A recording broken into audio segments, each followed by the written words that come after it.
Hello everyone, my name is Endah and I'm student of STIBA IEC.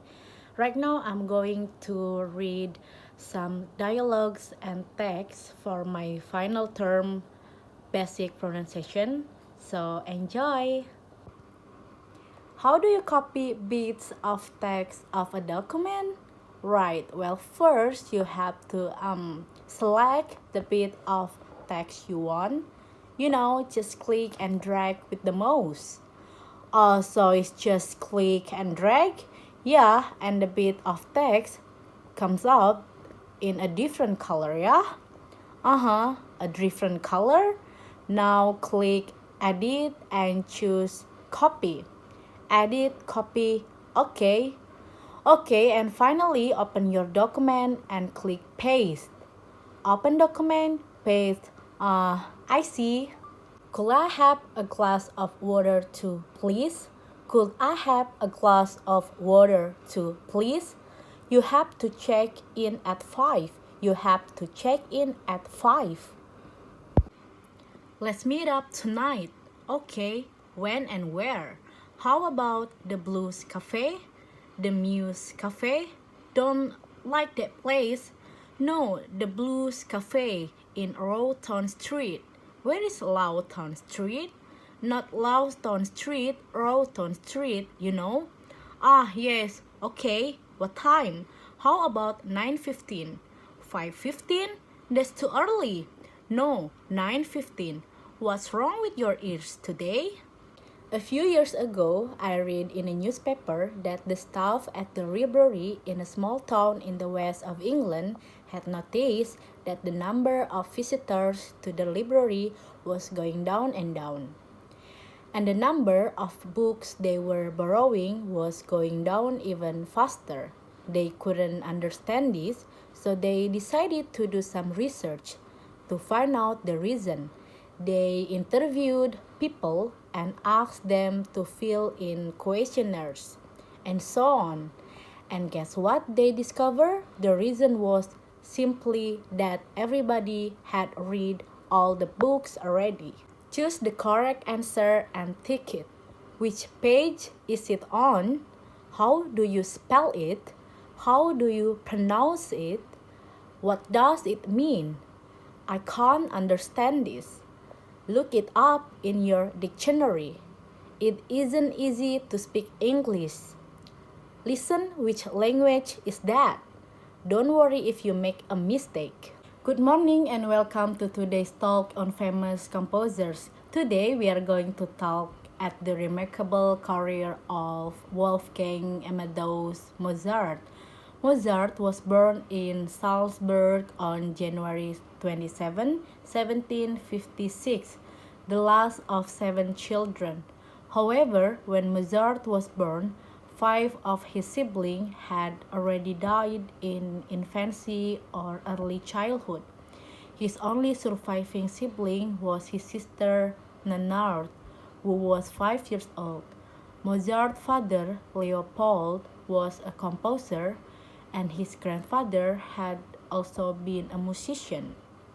Times were hard and the family had been struggling for some time. When she was 8, Nannard began keyboard lessons with her father. Mozart's sister was extremely gifted at the keyboard and she had been making excellent progress when her brother, then aged 3, demanded to be taught as well. In just 30 minutes. Mozart mastered the piece of music which his father had copied into Nannard's notebook. Wolfgang's achievements was followed in rapid succession by others. By the time he was 6, the little boy had written a composition of his own into the notebook. And by age 7, he had taught himself how to play the violin without ever having received lesson. When Leopold Mozart saw how extraordinary his son was, he decided not to waste Wolfgang's precious talents and took him on a tour across Europe with his sister. At Linz, Wolfgang gave his first public concert. Among the audience were some important statesmen who were astonished and hurried on to Vienna to spread sensational report of what they had seen.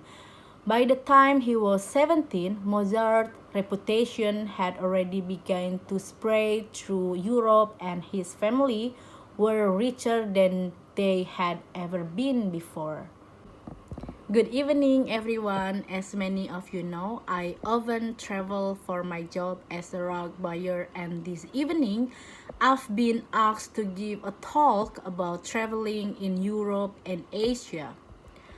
I'll try to pass on some useful advice for those of you who are planning to travel there yourself. At the end of my talk, I'll be happy to answer questions. My first place of advice is to work hard on your research before you go if you want to make your trip enjoyable and rewarding. I plan my trips very carefully for at least 3 months before I leave. Reading about the place I'm going to visit on the internet and in the books. I had a very memorable trip recently, starting out in Morocco. The city of Marrakech is an absolutely amazing place to visit and well worth adding to your itinerary. Try to stay near the old part of the city. There are so many historical buildings and so much to see. The mosques, in particular, are very beautiful. After leaving Morocco, I took a long, tiring boat ride to Turkey. It was well worth the trip, especially if you like local crafts. I bought a beautiful Turkish carpet in one of the villages while I was there.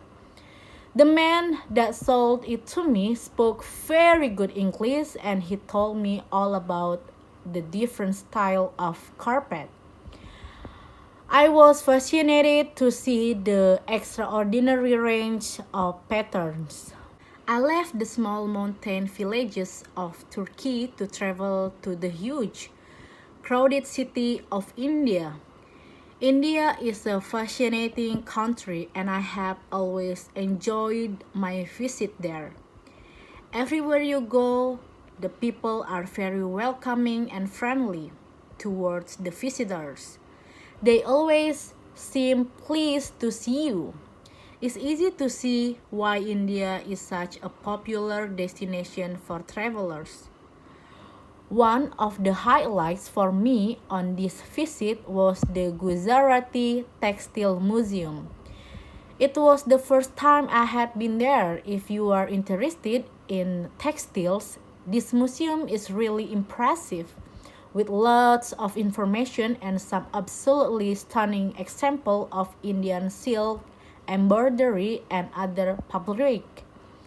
If you are interested in seeing wildlife, I recommended traveling in the more remote areas of the country.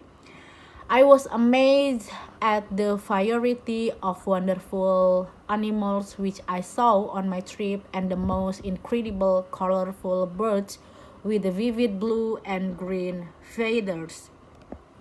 I also saw several poisonous spiders. Although I have to say that I found the insects rather frightening.